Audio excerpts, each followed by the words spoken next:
முதல்வரோட வண்டி பேர் என்ன? நீங்க சொல்லுங்க, எனக்கு தெரியாது. தெரியாதா? அதுக்கு பேரு டிஃபெண்டர். வண்டி விலை 8.5 கோடி ரூபான்னு சொல்றாங்க. சரி. துணை முதல்வரோட வண்டி பேர் என்ன? தெரியாது. அவர் வச்சிட்டு இருக்கிற வண்டி கலெக்ஷன் எல்லாமே ஒரு 2 கோடி 3 கோடிக்கு மேலன்னு சொல்றாங்க. ஜெயலலிதா அம்மையோட வீடு எங்க இருந்துச்சு? அவங்க ரெஸ்ட் எடுக்கிற தோட்டம் எங்க இருந்துச்சு? கொடநாடு. எடப்பாடி ஐயாவோட கார் பேர் என்ன? தெரியாது. தோராயமா விலை 2 கோடி இருக்குமா? அதே மாதிரி தானே இருக்கும்.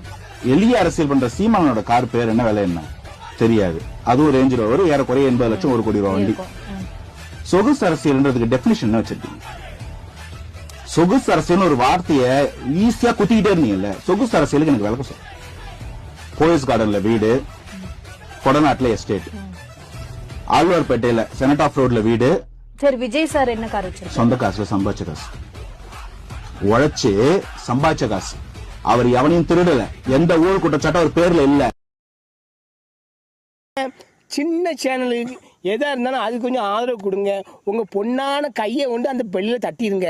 அவங்களுக்கு சப்ஸ்கிரைபர் 5-10 ஏறுனா அவங்க மனசு சந்தோஷப்படும். அவங்க வீடியோவும் பாருங்கள்.